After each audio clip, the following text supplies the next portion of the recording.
So the month of May was finally conquered. Did I bit off more than I can chew? I bit off more than you can chew. That's for sure. That's for sure.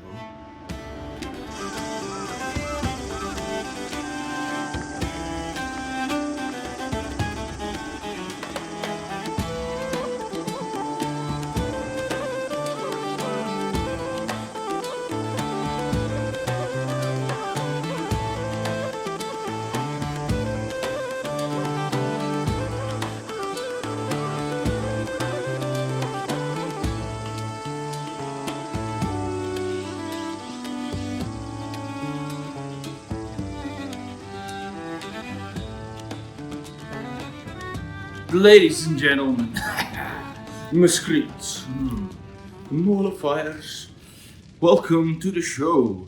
I am the anonymous librarian. You can call me Al. Isn't that nice? Such a short name. So the month of May is over. Been over for a week now. I had to sit a little bit. I had to marinate a little bit on all my May reads. That's one of the reasons it's coming out now. Another reason why some people might claim, but I don't like this, is to suggest that I didn't finish my May reads in May, but I used some of June to finish it. How dare you suggest that, even if it's true? Only 2 days, and mostly only the first day, and then a little bit of... Okay, so... the last book of May I finished on the 2nd of June. Fair enough, fair enough. You're gonna hold that against me? It's not my fault. How many? Yo, and May even has 31 days. So I don't even have a good... I wanted to go like, it's not my fault May only has 30 days. And then I realized, oh shit, no, that's 31 days. Like, shut up. I don't, no. May is supposed to have 31 days, okay? It's supposed to have 31 days. And we all know the first day of the next month counts for the previous month because, Yes, what I just said made sense. It definitely made sense. Let's move on. There's 10 things I have to talk about. 10 books, comics, everything I finished in the month. So, books are 6. Comics are 2 and mangas are 2. So let's get into that. Let's get into the wrap up. Let's get into my reviews and how it went. So first of all, we have to do, as always, the comics and manga. And first with the comics and manga, I picked up. It was Vinland Saga Book 3 by Makoto Yukimura.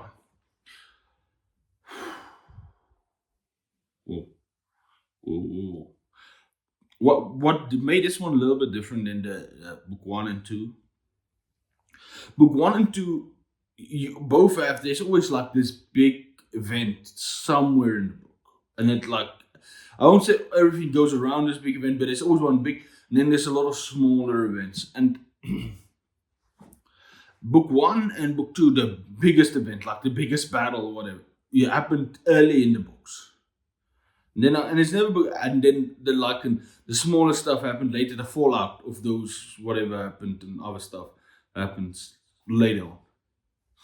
This one went a little bit different. It kind of builds to this epic confrontation, this big ass confrontation, and then it starts happening, and the confrontation starts happening like in the middle of the book, and then it just lasts for the rest of it. It's insane. I love it. No,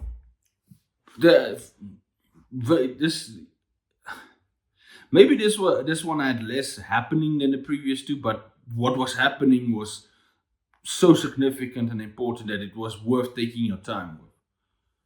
And it was the drudgery of just having to travel in snow, and I enjoyed it. How it ended up playing it and the twists and turns in this one, awesome. Askeland just becomes more fascinating. You feel more for Thorfinn, but yeah, Torkel man, Torquil is so awesome when he shows up. And then there's a character in here that comes into this. Part of this is one of the characters coming into their own. Although I wouldn't, several characters might do it, but one significant amongst them. That's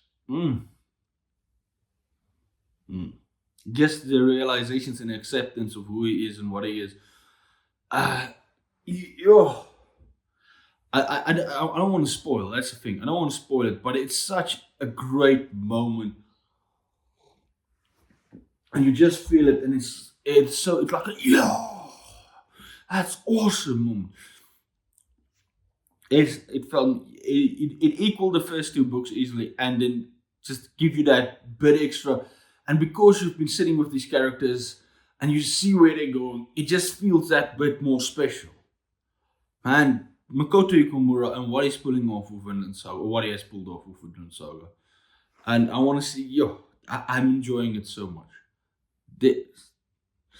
And that cover, like in the bloodstains and the battle in here is crazy. And Makoto's battles are so unique and different, and it's never gonna play out how you think or like a battle you've known before. This is the battle in here, and there's so many moving parts. And then there's that amazing character moment that we've been building towards. It's such a great payoff, and it just sets the stage for like the insanity that has to come after this. And the strange thing is, I've already finished the fourth book, so I know what this leads to, and even like it shouldn't count, but it just makes what happens here even better because of the payoff that you gotta get for what happens in this book. No, if you're not reading Vinland Saga, you should be reading Vinland Saga. I can't talk. And the back says a bloody coming of age, and yes, that is such a good description. A bloody coming of age. Perfect. Love Makoto Ikomura's work here. I really, at this point, I've started buying more and more of these. I feel like no matter what happens, and I want to finish this series. It is too exciting and entertaining. So after my joyful time with Vinland Saga, book 3, I had to pick up a comic. And what did I pick up? I picked up Mark Millar and Steve McNevin, Nemesis. Millar is one of those guys. I always felt like he always has these great premises. Is that his premises now sounds like a place. Premises. You know, premises, not premises. Not the one where the place you're staying, the concept. Premises. Yeah. Are they the same word? They're not the same word, right? You don't even spell them the same. Or do you spell them the same? Now I'm confused. Listen. English is my second language. So I don't need to know everything. Never mind that I write in English. Shut up. Yeah. The basic rub of Nemesis, although it's way more than this, but it kind of comes from the conceit. What if Batman was a bad guy? Or like, what if the billionaire rich guy that instead of wanting to play hero, wants to play super villain, but also in a costume and just do super evil stuff, wara. And by the conceit of that makes me, that's something that, I'm curious. I want to see this story. I want to see where this story goes. That sounds interesting to me.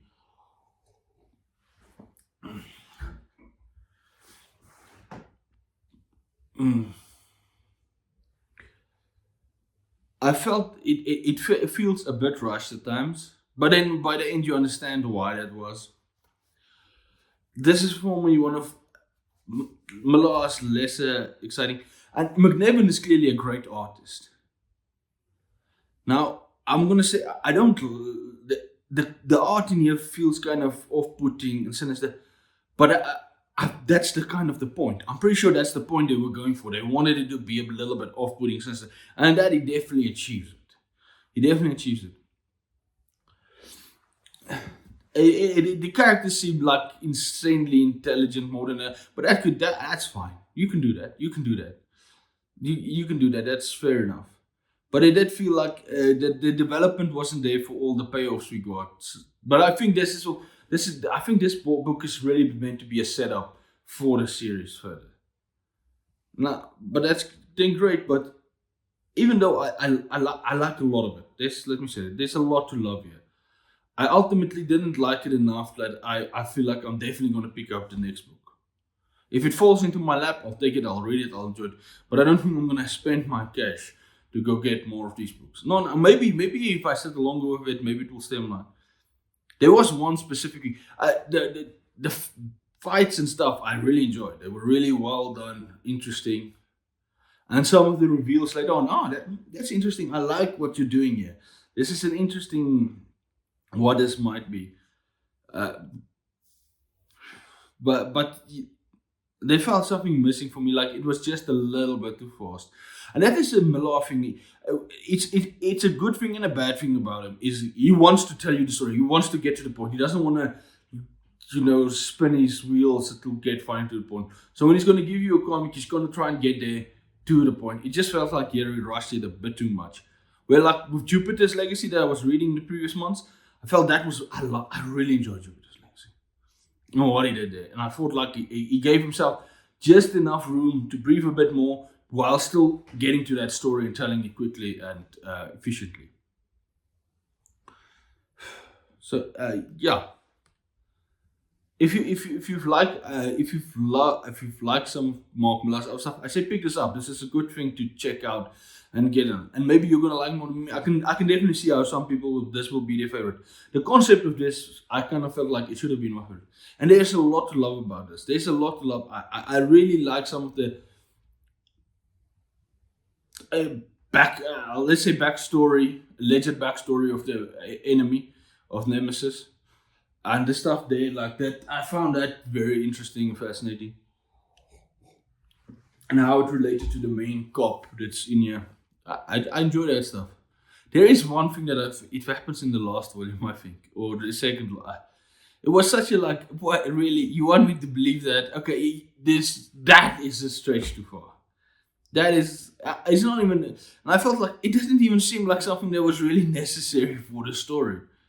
It seems like something you made up just for shock factor, though it doesn't add anything, and it's just too ridiculous to really believe it, even for a thing that's comic book. So it did feel a bit too ridiculous.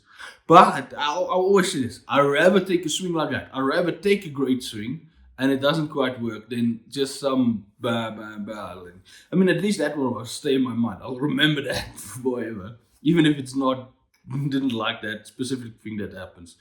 No, I just thought it was silly, and it's supposed to be shocking and good, but silly. Where there's other stuff that is shocking in here, and it's you like but also it happens so fast. You don't even really get time to be like, like that's like let's take Vinland Saga. I mean, I have to compare something.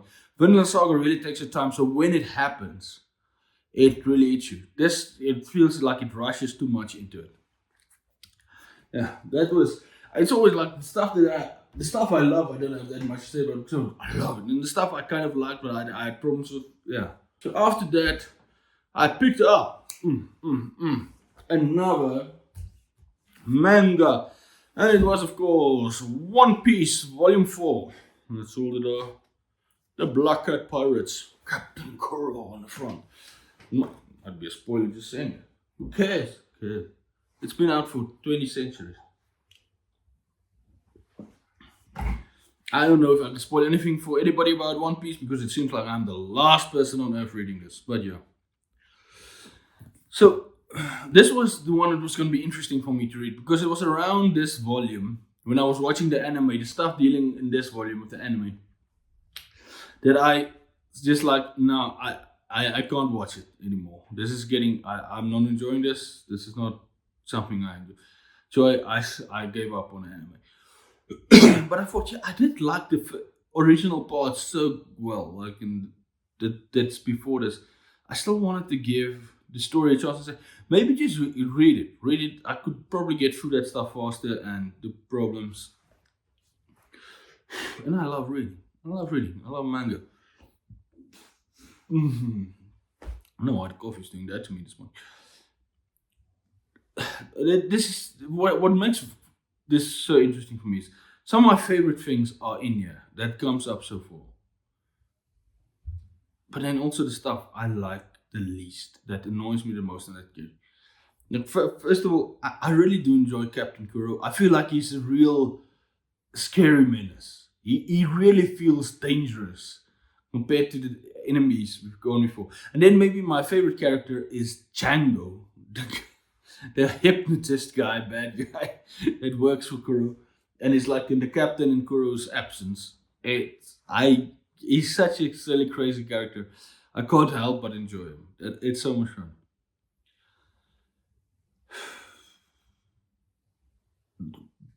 Where the story starts to kind of fall. Usopp, Usopp, I found an interesting, fascinating character, but I feel he gets undercut by how interesting and fascinating he is, and that people just forgive him for stuff that too quickly that he should not be forgiven for.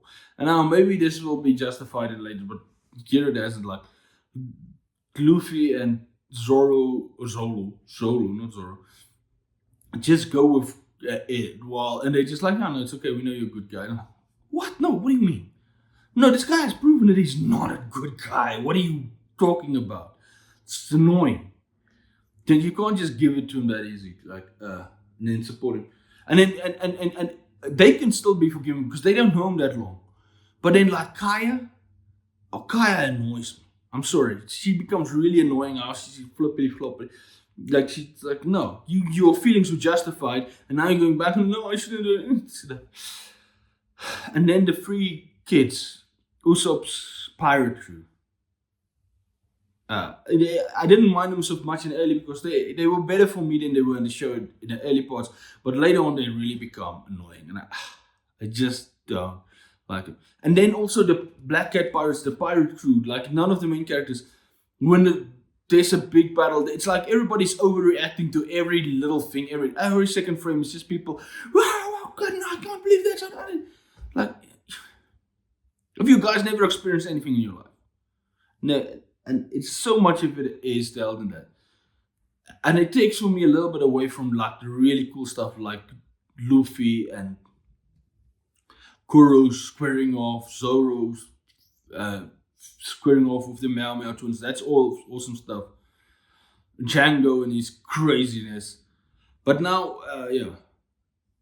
So at this point, Volume 4 was my least favorite volume of One Piece. And it's sad because some of my favorite characters were introduced in this. But now, somewhere in Volume 5 is where I think like I just got a little bit beyond Volume 4 in the anime, but not to the end of what Volume 5 is. So I'm excited that for next month I'm finally reading some One Piece I have not gotten to. And that's gonna be awesome.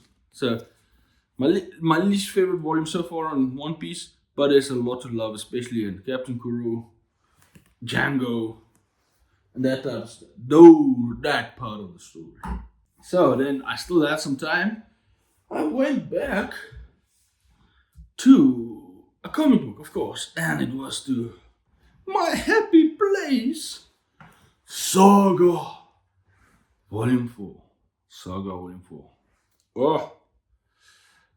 So Saga Volume 3 kind of ended on this big epic showdown type thing, and then there was a time skip. So you were kind of feeling like, okay, this is definitely going to be like a new, like a restart, no, like a slow restart from beginning. And that is exactly what we get. That's exactly what we get. But if you think that makes it less interesting, no, not at all. Not at all. We suddenly get like we suddenly get this family drama. Like, okay, it's one thing to fall in love, get a girl accidentally pregnant, be in love, but it's another thing to live together as a family, make it work. That's the different thing. And to see the fallout of that, and just the character moments, and like how hard it is to try and make this work when you technically when you have to hide your whole identity. Yeah. Marco and Ilana. And it takes with them, and it takes with the main character family. It takes this really emotional family drama story and looks at it like that. And the struggles and the temptations and the stuff that comes across their way from just having to live life. So, and that's really nice. Just like getting that chance to look at it closer and not the big crazy stuff happening and the chases and stuff. To make up for that, we get on the other side of the story. We get like other new characters introduced and stuff, especially in the robot, whatever world it is, like the Prince Robot 4, not Princess Robot 4, Prince Robot 4 storyline. There's a new guy introduced there, and we really get what I love about this is we really get a lot from the Prince Robot 4 storyline in this, and it's fascinating because he is such an interesting, unique character that felt like he was a little bit underused up till then. We really get it. It's so good. And the hierarchy, we really get into the caste system, the hierarchy of that specific society, the madness of it. There are such great jokes that like could only work in here, in a society like that. There was one specifically that had me laughing so much, and it could only be done in this book. So that's the thing. The humor is still there. The crazy chaos of that storyline and the insane and like a lone vigilante type guy that just goes off like, no, I want justice, and I'm gonna go crazy. And then obviously he will push the line and go too far because that's how it goes. I really had a lot of fun with that. Yeah, and all the new characters that are introduced are just really fascinating, interesting. They're not like, I don't care about this. No, you're like, yes, this is an awesome, interesting character. Even if and that doesn't mean they're a good character, but they are like interesting and fascinating. And the heart is still there, and it gets into your views. It even warns you about something that's going to happen soon. And you're like, oh no, and then you wait for it and you see it coming, and it's like, yeah, no, I can. But they even didn't even have to. You can start seeing it coming, like, yeah. But then you get knocked down to get back up. It's very much a setup for the following volumes that are going to come, but it's such a good setup. And like by the later chapters, I think it's literally just in the last chapter, we finally get some of our other characters that had a bigger role. But that is probably why Prince Robot 4 was relegated a bit to the sideline in the previous stories, was because these were taking like the prime spot. They only show up later, but then it's also awesome when they show up, and it's great and it's fascinating to see where everybody is and what they're trying to do. Saga remains like, yeah, my favorite comic. They just nail it where they go, and how the world expands, and the more the parts we're seeing, and the craziness and insanity of this world and this universe, and how it all works together. I love it. It's such an amazing achievement by everyone and Fiona Staples, and I cannot wait to see where it goes. Sure, it's like now, Saga is peak. Yeah. So now what remains, right? Now I have to choose my comic or manga of the month. I think it's pretty obvious it's between two. It's between Vinland Saga Book 3 and Saga Volume 4. And like always, it is close. Yeah. So at this point, I was kind of thinking these two are going to battle it out for the year. It looks like who's going to win the most books of the month, Saga or Vinland Saga. So far, okay, Saga has won 2.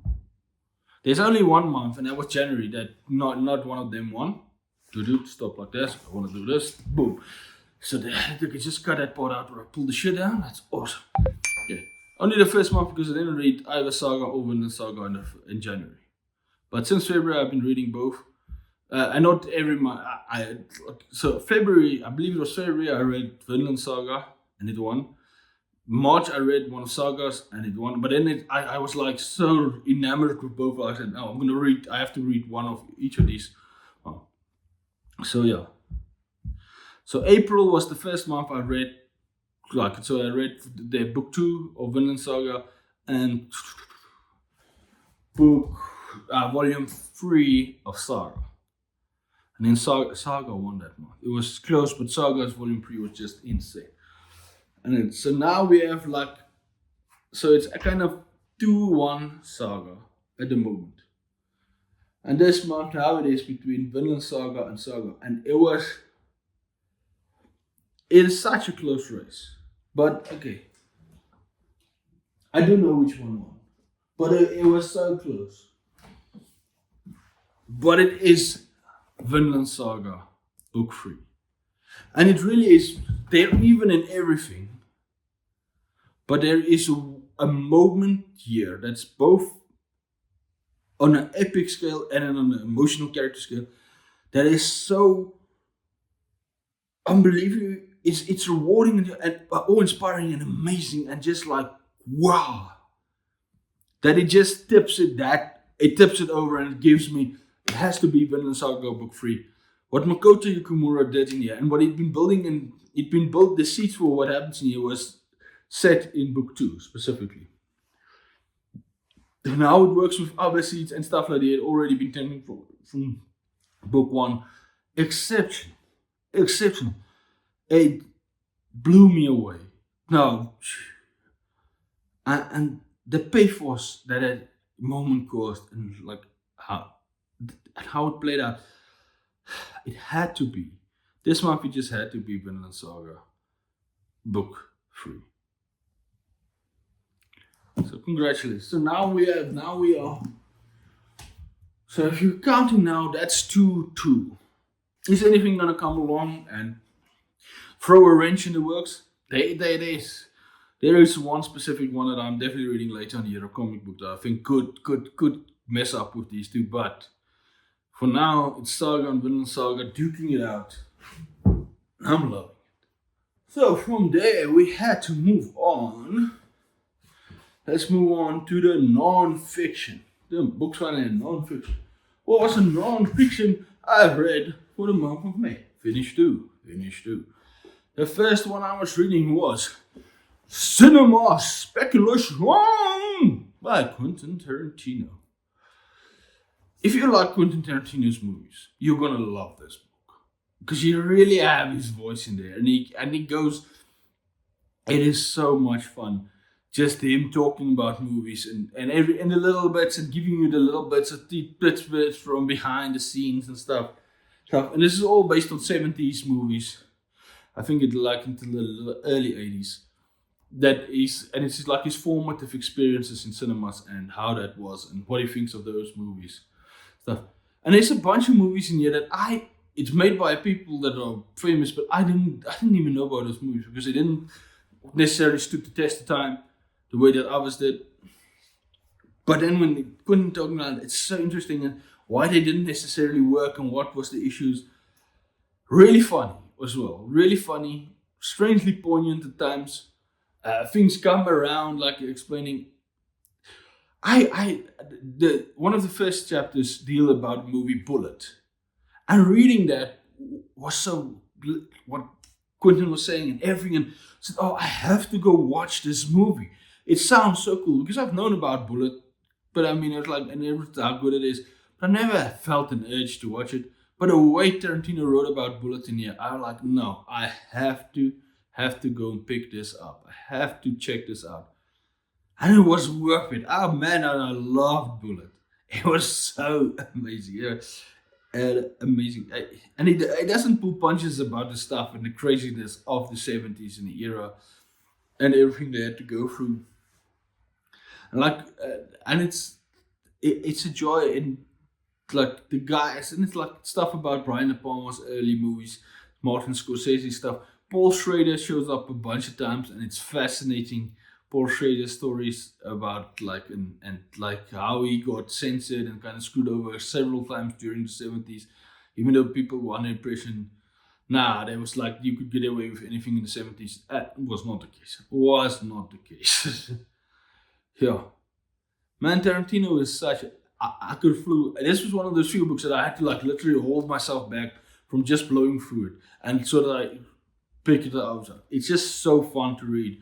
Such a great book. It is. If you like cinema, if you like Tarantino, it is. And if you just like good written stuff, even for, I'll also say, if you're not necessarily a non-fiction type of person, but you want to start giving non-fiction a chance, this is a great place to start.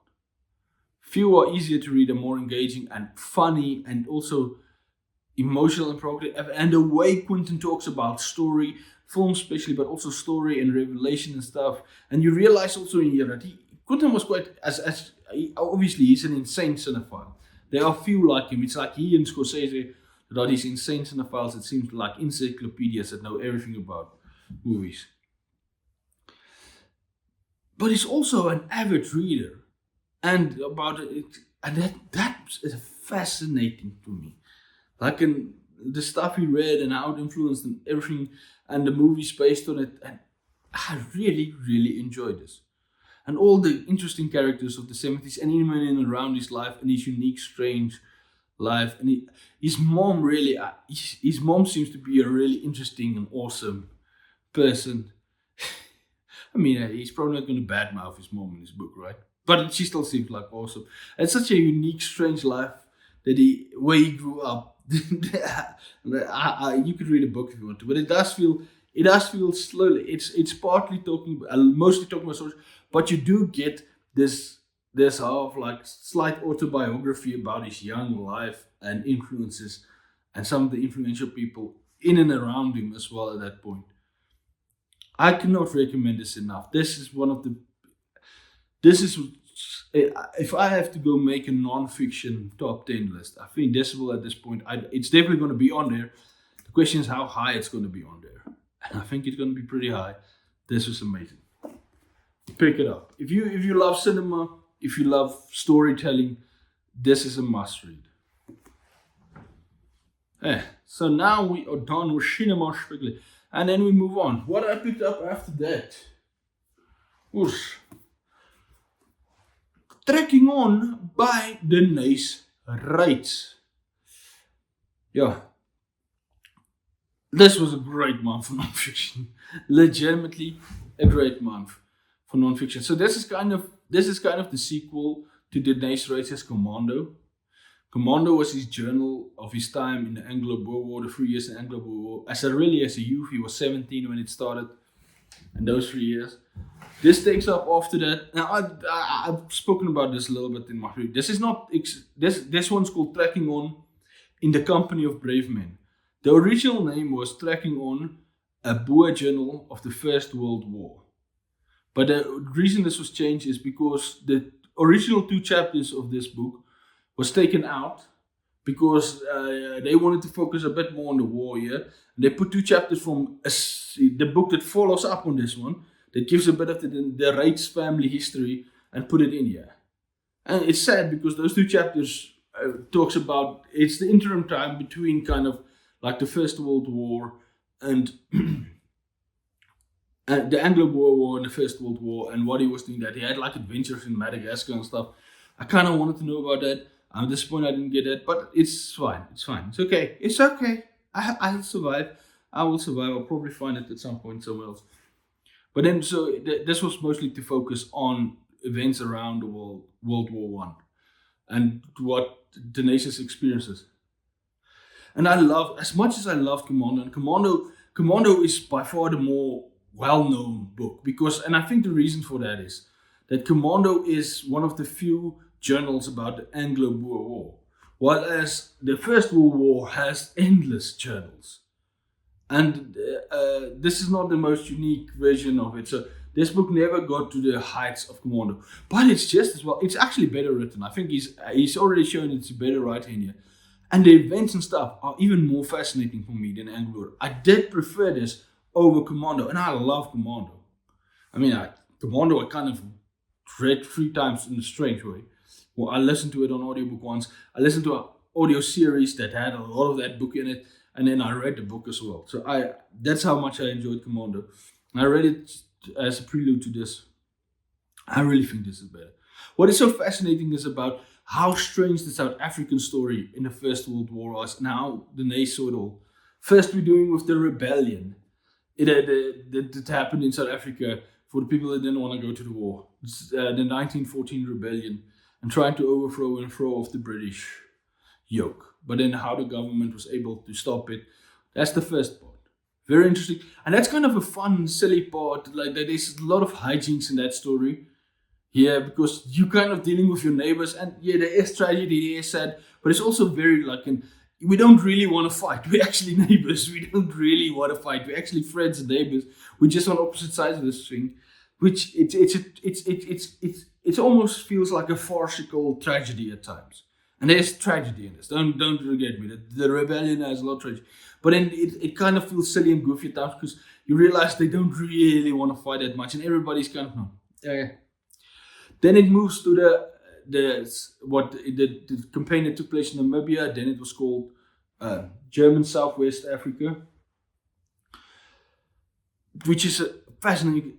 German South of Namibia. It's desert, a lot of it. It's dry, and it's a rather quick campaign in general, but there is kind of a hectic element of this.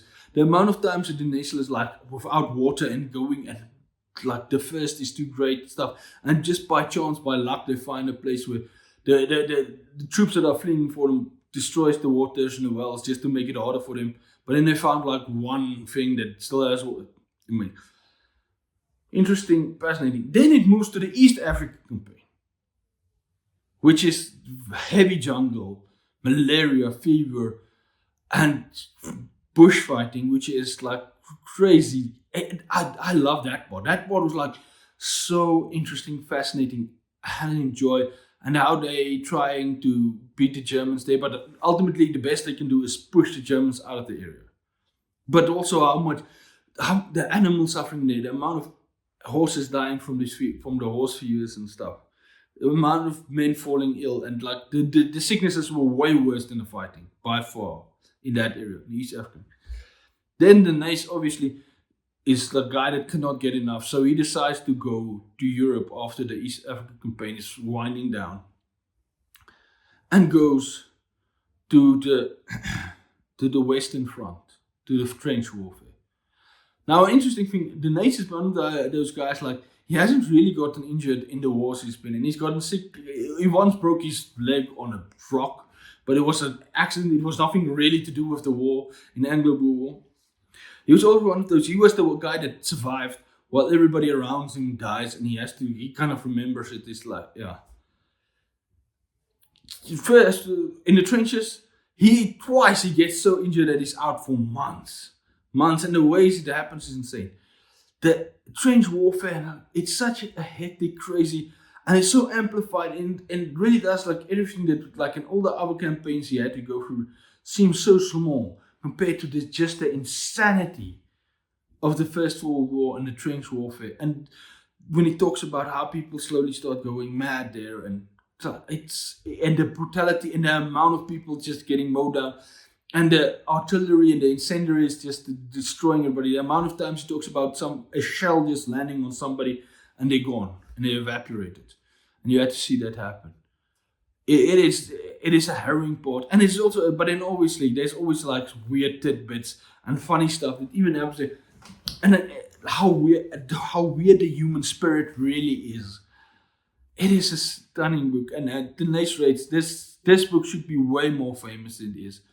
I really enjoyed it, and he's writing just for quickly explaining what is going on, making you feel without going over too much detail into it or languishing on something too long, and just all the weird little things that he came across and saw and everything, and just how the cities were just evaporated, destroyed, how fields, hills were just destroyed, and the thing was something like, and how it would change. And if you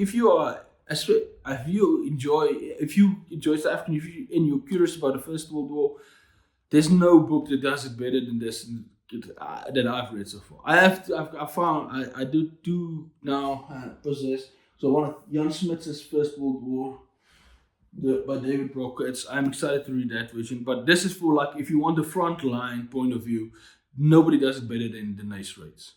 It really, and a journal from somebody that was there. Really great. Really amazing. And it's just it's easy and fun to read. And often, like, whenever there's something weird it goes into it, or something funny that happens. And even in the worst situations, there's always a funny thing that happens. That's kind of a weird thing about war. Even in the serious, most harrowing things, there will always be some silly story that everybody remembers. So we are done with the non-fiction. we have to move on now to the Mundane Fiction. Mundane Fiction!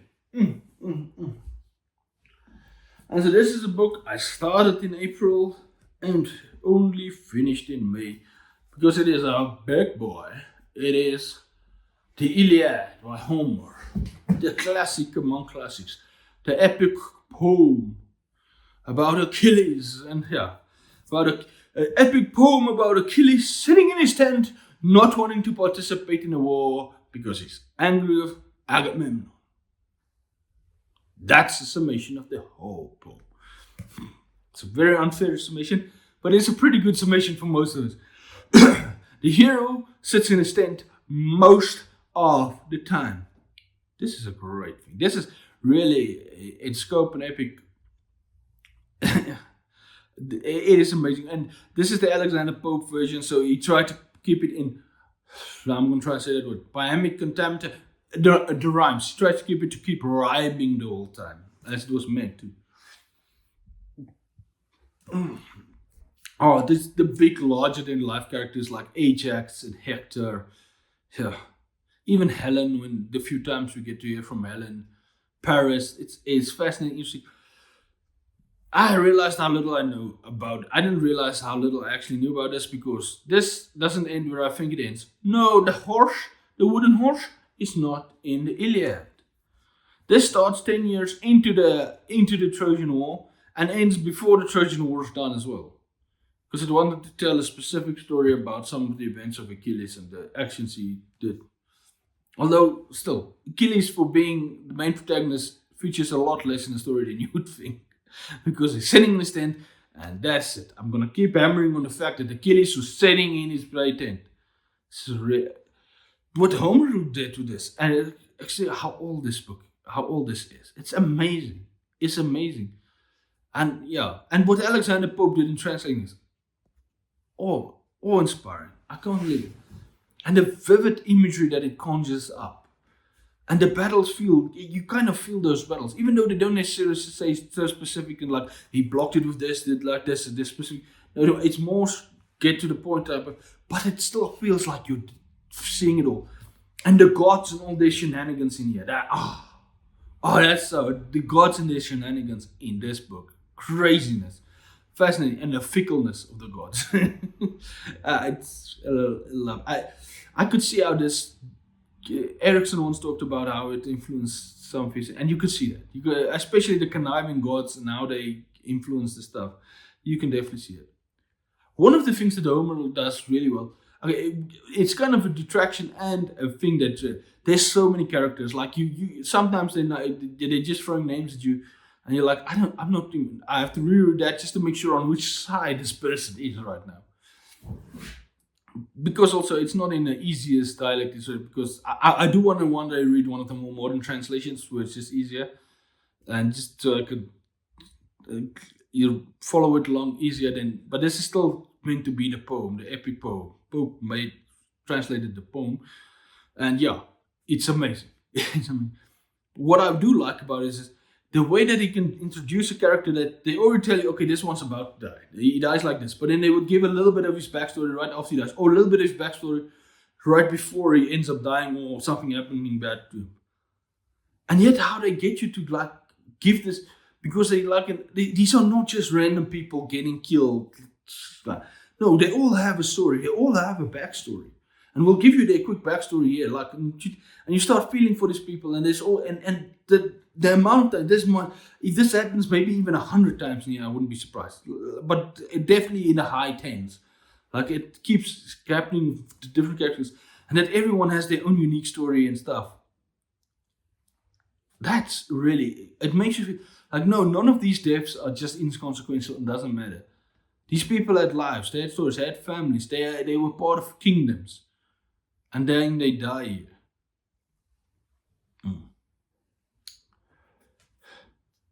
Also like that there was like a games thing, like the Olympic Games just showed up here close to the end of the story. Like that's random, but it was fun and interesting. And the characters often feel kind of petty about their arguments and how they this is definitely some poetic liberties I'm sure they took. I mean, obviously a lot of this is the question about how much of this is real, and I mean, you would think a fair, how much is fiction? 90% more. But I mean, I feel the war probably. I don't know enough about this history to know what it is. But I mean, yeah. But it is the pettiness between the characters and how they would like, and they would like, and you could just see somebody like when someone says something to somebody, you would see a modern day person, if there was a modern day person sitting there like, "Ooh, burn, that's like, whoa, I can't believe you said that to your friend about your friend, whoa." Yeah. It's not necessarily an easy read. The fact that it's so much info coming at you at once, and it's not the most modern translation, but I still, it is, it is mesmeric, if that's a word, mesmerizing, mesmeric is better, in a way that it just goes and creates this world and these images. The Iliad, the Iliad, probably so far from the old epic poetry, the one with the biggest and biggest scope of all the ones I've done so far. I haven't done the whole Divine Comedy. I only did Inferno, so I still need the others. But yeah, if that's your type of jam, go into that. I really had a good time. Okay, so after Iliad, I picked up something a bit more modern. I went for my first Ken Follett read in a long time. Ken Follett, Eye of the Needle, which is like it's a spy thriller in World War II. Here's the conceit of it. The conceit of it: there's a German spy in Britain. He discovers the fact that the D-Day landings are going to be at Normandy and not in Calais, as the Allies are trying to convince the Nazis that no, we're going to land in Calais. They had built this big ass fake army. This is just history. Like, and put General Patton there so that they have images should show, no, this is where they are, they're going to attack in Calais. But this German spy finds out the truth, and he wants to get that back to the Reich and give them the information. One of the greatest cat and mouse games I've ever seen. And the sheer intelligence of the characters involved, in both the German spy, Henry Faber, and the spy catchers they're trying to find, like Godliman and what's it, Blogs is the other guy. Yeah, Godliman is the older but the smart guy. Blogs is like in the ground getting it. Really enjoyed it. Fascinating how it all plays out. Really intense, suspenseful. You always wonder how far is Henry willing to go for his country, for the stuff he wants to. And it's interesting because Faber himself is a very fascinating character. Although he's very loyal to Germany, you can tell he's not the biggest fan of especially the SS. The SS is not the biggest fan of. No, those guys will do stuff I wouldn't do. No. But this is the thing. So he is working for the Germans, he's working for the Nazis. There's no excluding the two at this point in time. And yet, how Ken Follett makes you actually enjoy this guy. Even though he shows you he's doing awful stuff, you understand why he's doing it, and you still like the guy. It's amazing. Great. Well done, Ken Follett, on that. And that whole sequence of the cat and mouse between them, I've never read it better than it is, between him and his spy catchers. And just the sheer intelligence and how close they come, and just how everybody outsmarts each other. Awesome. Loved it so much. That was the first 2/3 of the book. Then the second third of the last third of the book. So there's the thing, even the back says it. He comes, everything like Faber seems some stuff, but then he comes to an island and he meets the lady Lucy on Storm Island, and this is where things kind of change for Faber. So Lucy is introduced earlier. We kind of get a backstory during the early parts of the thing, and she's such an interesting character, and her stuff, and what happens to her, and why her life is at that strange point, and why she's unhappy. I'm not going to spoil too many things about that, but it's so interesting, fascinating. And then these two people are going to meet eventually. And and I've said this and I'll say it again. So the first 2/3 of this book, and Lucy's so excited, like you kind of can't wait till this happens while you're reading it, because what you've heard of Lucy so far, you probably really enjoyed it. Like I really enjoyed it. Lucy was one of my favorite characters. Like, oh, yeah. So I couldn't just think one Henderson. So the first 2/3 of this feels like the Bourne Identity. It plays like a Bourne Identity movie, like really smart spy cat and mouse game, amazing. The last third, and I knew it was going to go into, it has to change a little bit of its genre, and it could go in two different ways in what type of genre it is then. But yeah, I mean, Ken Follett was doing such a good job with the first half. I was confident that would work easily. So it changes from a Born Identity thing into what, and I wasn't quite expecting this, but this was what it ended up being, a Cape Fear situation. If you know Cape Fear, yeah, that's like it. And although I will say the Cape Fear thing is, if you took that part out on its own and you just made it its own, that would be a really good book on its own. But it does feel jarring changing from the one to the other one. Although it's not that there's no plot holes. I think there's consistency. He starts his eyes across his teeth. It makes sense. But yeah, it just, the two doesn't feel to me. The first 2/3 and the last third doesn't feel like it gels perfectly together for me. And which is sad, because Lucy's one of my favorite characters and she's mostly in the last third, and I'm really enjoying her there. There was stuff like that surprised me that happened. Like there's a really spicy scene in here, and way spicier than I was expecting to find in this book. No, wait on it. I actually enjoyed it.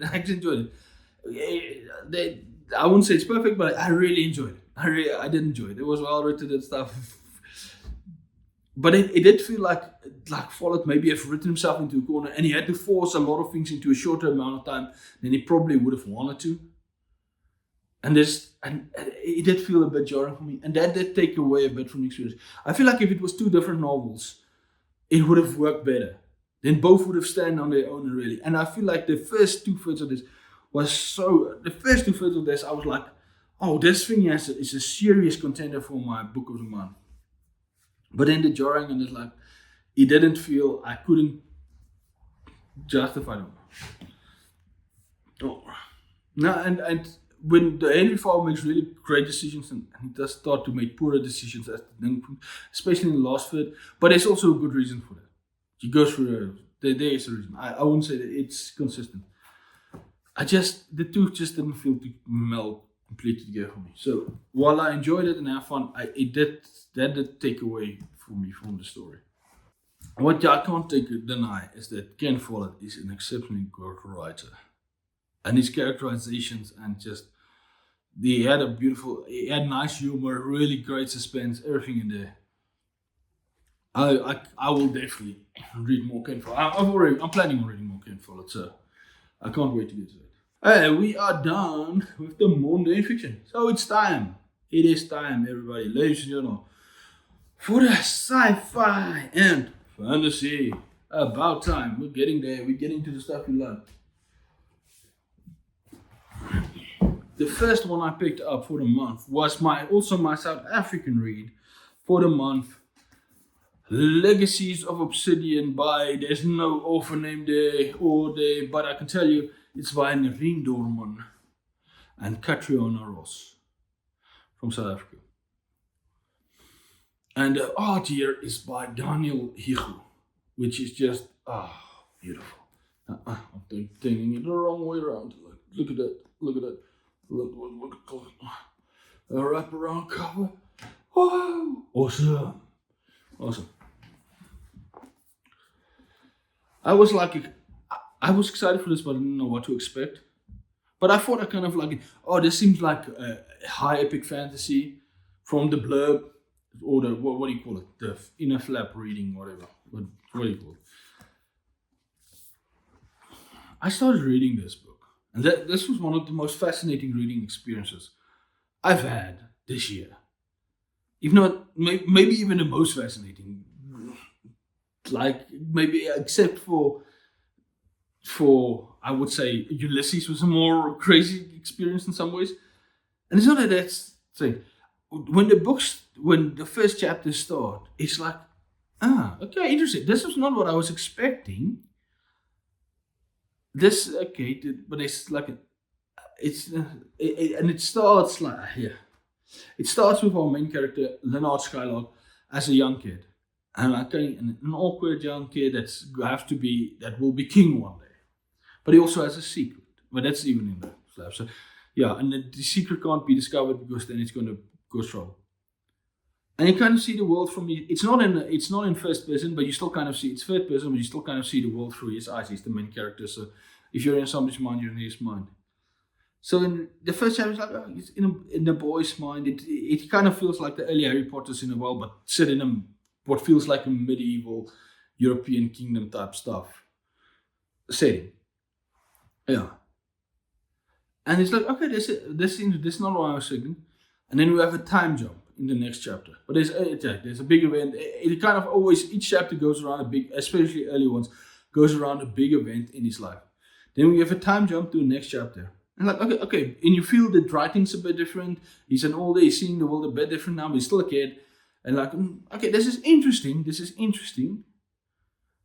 I don't know if I'm enjoying this as much as I think, but I'm intrigued enough to keep going, and the writing is good enough that I will keep going. I mean, Nareen Dorman is an editor, Katrina Ross is editor, so at least they don't put in unnecessary fluff and stuff. If they focus on something, it's reason. And you do feel like this is a kid seeing this big world. Interesting. And then it has another jump to where he's like a later teenager, he's almost becoming a man. Like, and this is when he's now 16 or something. And you feel, and it gets a little bit more, and there's new characters and friends around him. And it's like, I'm kind of liking this. This is, yeah. And you could see his perspective going more, and it's more adult in the way he sees stuff. Interesting. And I was like, I wonder am I enjoying this? Am I not enjoying it? I said even like, I am fascinated. It's sucking me in. I won't say this is the most compelling thing I've ever, but it's sucking me in. I'm getting more invested. I don't know if I'm going to like this in the end or not, but I'm getting more invested. And I remember I said that on one of the reading updates. And then that next day I read a chapter in here. And I was, and that chapter. And then here he's like in his early 20s, and he has to go and he has to deal with literal war type things. And he goes to something like this. And that chapter is so well written, and so the characterization, and it's so different. And this is what it's like.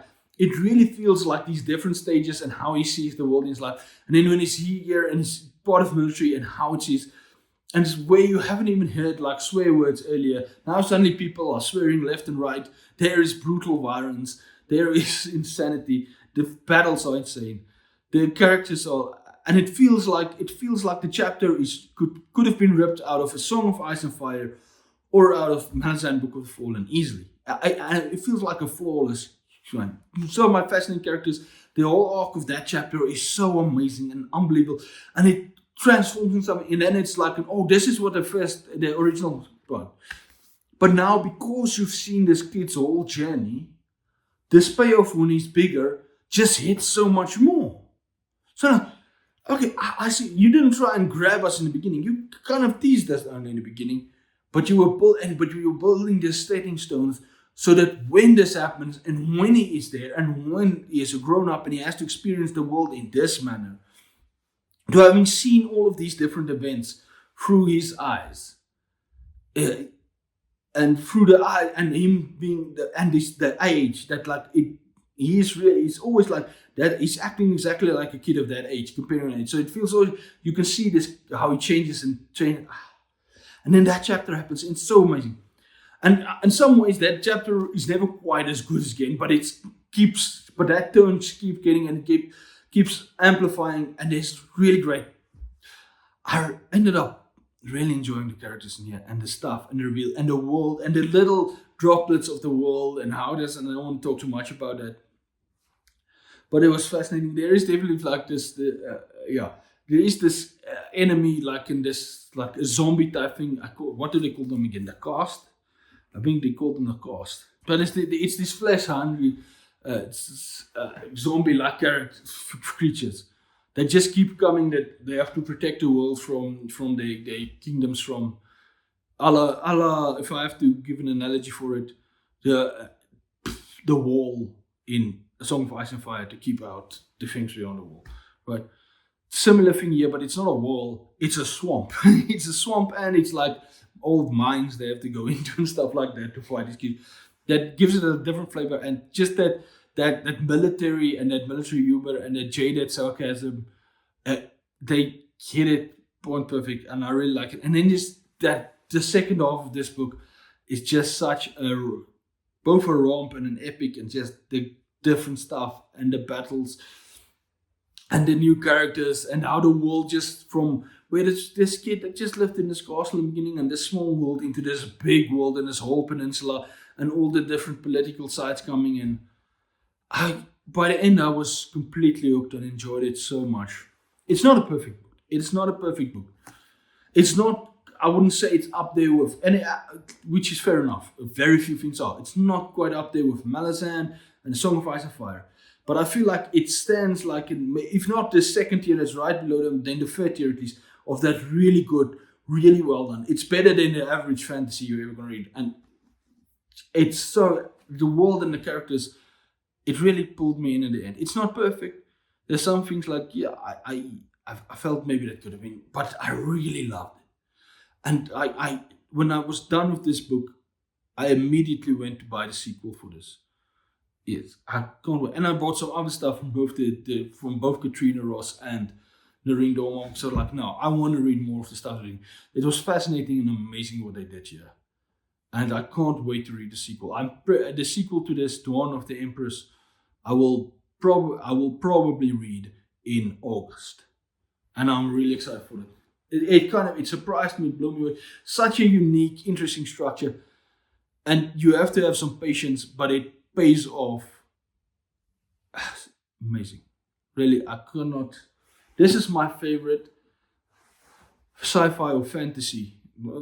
Let's just say fantasy. I haven't really read South African sci-fi that I know. A little bit. Yeah, okay, so you could say sci-fi and fantasy. This is my favorite, if the sci-fi and fantasy or the speculative fiction genre in South Africa. This is my favorite one, South African one, so far. I really enjoyed it. Amazing. Well done, Noreen Dorman. Well done, Katrina Ross. Well done. There's a lot of people that have worked on this. Well done to all of them. And building this world, the guy that built the world, Brian McClellan. Well done. Amazing. I loved it. And then there was one more fantasy I read for the month. And this is one that made my May just too insane. Just too much to read. Struggling to get through everything. Because I'm holding up two books that is one. A Storm of Swords by George R. R. Martin. The first part was A Steel Snow. And the second part is Blood and Gold. And I'm gonna keep, I can't keep both of them up here, so I'll keep holding Blood and Gold.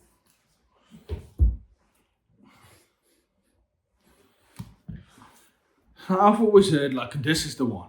Of the Song of Ice and Fire, this is usually the one people say, that's the best one, that's amazing, that's stuff. And I do remember this. I mean, they got 2 seasons. They got 2 seasons of TV out of this one book. Should tell you all you know about. Yeah.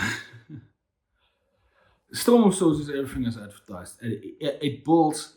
First of all, in fact, let's just go. One of the new POV. There are 2 main new POVs that we get in this one. Jaime Lannister and Samuel Tarly. Both are great. Samuel, fascinating, and it's great to see. He's a much different character than any of the other ones, and to see stuff from his perspective and that part of the the journey and getting into him a bit more and what he's going through. Really enjoyed it. Really enjoyed it. Jaime Lannister is the standout in many ways of the POVs. His story is fascinating, and his arc over this one, amazing. Really, really enjoyed it. And getting into Jamie's head and discovering who this guy is. I wasn't surprised about that because I've heard people talk about it like that. Really enjoyed it. The amount of stuff that happens in this book. George swung for the fences, and yeah, it does pay off. It's insane. It's such a and the twists and the turns and the tragedies and the heartaches. There's a famous scene from this book, right? That's famous one. It also became probably one of the most famous scenes in television history. It is one of the most famous scenes in television history. I don't want to say the name, but we all know what it is. If you can kind of guess. You can kind of guess. If you know the story, you kind of know which one I'm talking about. And I was like, yeah, I can't wait to get to that. And then when I got the closer I got to it, I was like, I don't want to. Now I don't want to get to this because I know what's going to happen, or kind of what's going to happen, partly what's going to happen, and yeah, it's gonna. And I'm thinking it's gonna. And yes, and it happened, and I survived it. But it was like the fact that the build up to that and how well it does and the other stuff. It is everything, yeah. Now George R. R. Martin outdid himself here, and you could tell that even when you watch the TV show, where especially the second season went a lot different than A Clash of Kings. It feels like here they come a lot back to the story because they were like, yeah, no, but that stuff is, and it was written so well and so precise, and like, we wanted that.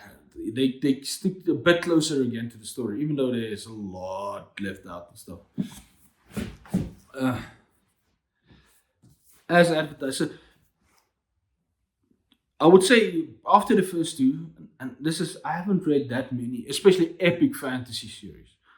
So at this point, like this one was after Clash of Kings, I would say it was firmly in my third spot, behind Lord of the Rings at number 2 and Malazan at number 1. Storm of Swords, and now I put it now above Lord of the Rings. I will say this is now my second favorite series. The characters, Hound, Arya, their storylines, the stuff happening on that side. Happens to Sons of Tyrion is so great. All the insane events. Oberyn Martell, finally meeting him. I'm not saying anything. I'm thinking of trying to say something new here. There's nothing I can say that probably hasn't. That's literally true. It's such an annoying thing because you hear it on Book of all time. But I don't think there is anything I can add. Except for, yes, this is that awesome. And there's a lot of, and there's some of the smaller stuff that I think they should, if they could have kept that in the show, that would have been so good. Ygritte, getting to meet Ygritte and listening. And the epilogue, man, when that epilogue finally happened, because I was waiting for that thing. I know this, and this is one of the things that the show left out. That's gonna be, and I liked it. The battles, the fights, the twists and turns, the craziness, the madness. George R. R. Martin outdid himself. This is definitely one of the high marks of epic fantasy. Rarely, few books does it like this. This is like, this stands together with Lord of the Rings and Malazan at its peak. Like this is just exceptional. And all the crazy moving parts, and now it all fits in together, and I had so much fun. Craziness. And what I love here, and the stuff like the show I had to kind of leave out, didn't have time, is like in some of the history and the reveals about stuff that happened back in the day and stuff. Really, really enjoyed it. This was wonderful and epic and everything it needed, what I was expecting, and it did not disappoint. Because this is one of those, I went in with, there's so much hype around this, and I've already seen the TV show, and it worked. It was amazing, crazy, and insane. And even though I know a lot of the stuff that was going to happen, still the way it happens, and fantastic. Fantastic. I mean,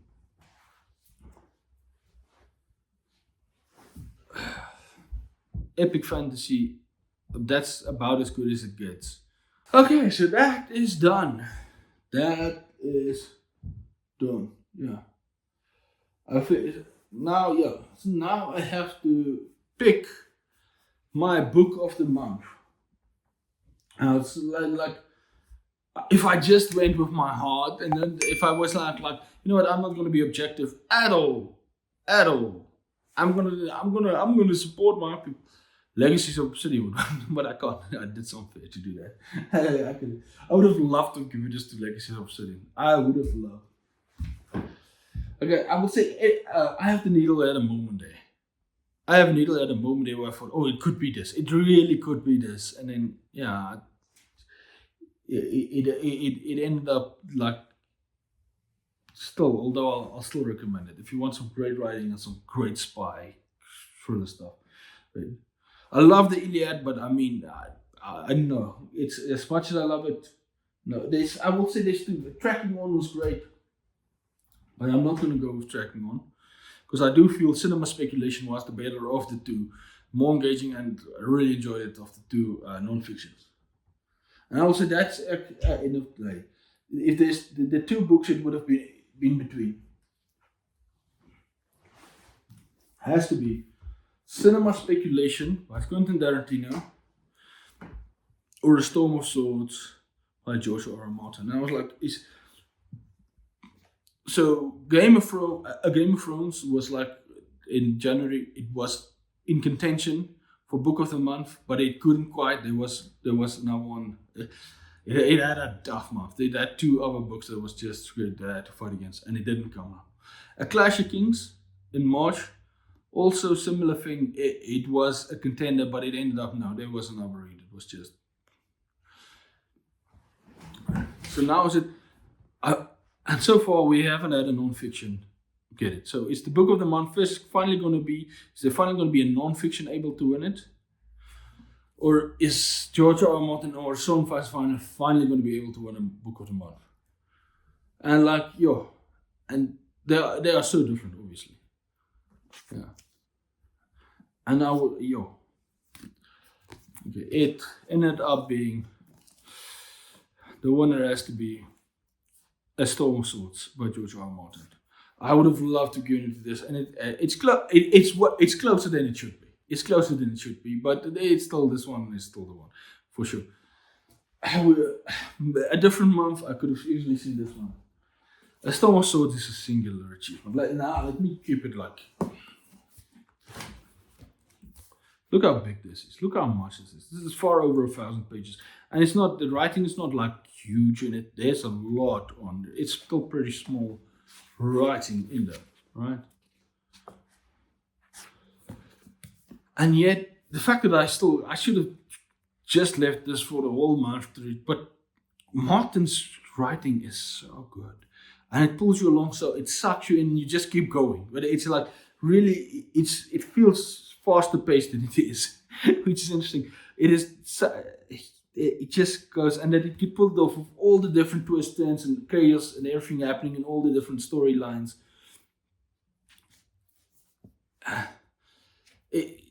The way Martin can make something satisfying without making it necessarily happy is exceptional. He does it better, and like, yeah, this is the events that happen, and just rips your heart out, but keeps you keep coming back. Like, oh, you just love these characters. Like, yeah, you definitely made a mistake there. That is what happens. And to make that compelling over this, and not making it feel kind of fast-paced even. The way it keeps building up, and like this one feels pretty fast-paced compared to the start of Game of Thrones and A Clash of Kings. The second half is insane. This is some of the most insane, like, in just bam, bam, bam madness I've ever read in my life. Compelling and and then I feel like Martin also has that ability. He knows exactly when to, like, a lot of crazy stuff happens, and then we're taking a moment here, giving this a character moment. Let's just take a brief, delve into the events that just happened, delve into the characters and their feelings about it.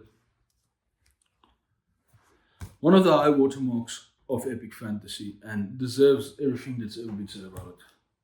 That is positive. And none of the negative things are. You're allowed to have some negative things. I didn't. I really enjoyed it. Yeah. So that was it. A Storm of Swords is my book of the month. And nobody is surprised. And I'm glad I finally got it. Will one of the non-fictions be able to get my book of the month before the end of the year? Who knows? Who knows? I think we should have a tally of that. I'm trying to think now. What was okay? Piranesi was no. You guys gonna okay? My first there was the sci-fi fantasy was my first was January the winner. Sci-fi fantasy was also the winner in February. What was the March winner? March winner was the Mundane Fiction. It was a historical fiction, Mundane Fiction. Then April was also it was also Mundane Fiction. It's also Mundane Fiction. Or literary fiction if you want to be douchey about it. And then now May is again, so May is sci-fi and fantasy again. So it's 3-2 for sci-fi and fantasy so far in the book. It's going to be interesting. Poor non-fiction, well, they are kind of the black sheep. They are going to have the hardest time because they have the most limited thing because they have to stay, they have to try and be honest. And they can't just go wherever they want to create their own world. Of course. But I do hope non-fiction gets one round. But it's interesting. So mundane fiction and science fiction are and science and fantasy are really fighting it out at this point. That's awesome. That is awesome. And I think, yeah, it's gonna be interesting to see what June brings. Who's gonna be there, huh? But that's it. That was my reads and that was my thoughts on the books I read for the month of May. What did you read? I would like to hear what was your favorite read of the month of May. And then I will laugh at you. I had more fun. I had better reads than you. I had better reads than you. Now please let me know. Talk to me. Did I get you excited for any of this? Are you gonna pick up Legacies of Obsidian? Please pick it up. Give it a chance. If you're a fantasy fan, I'm not gonna say it's the best fantasy, but its structure is unique in what they do and the world they build. I really think it's something special. And I think you should pick it up. But that's it. That's it. That's the show for today. I am the Anonymous Librarian. You can call me Al. You don't have to call me at all. But you can. You know what you can do. You can like, you can subscribe, you can share, you can put on the notification button and see when a new video is up. And yeah, and then you can watch my hour-long diatribes about books. But yeah, I like them. My voice is tired, so I have to say goodbye. Thank you guys for watching till now. Although you should thank me, really. Yes, you should thank me, appreciate me. Bye. Bye. Bye.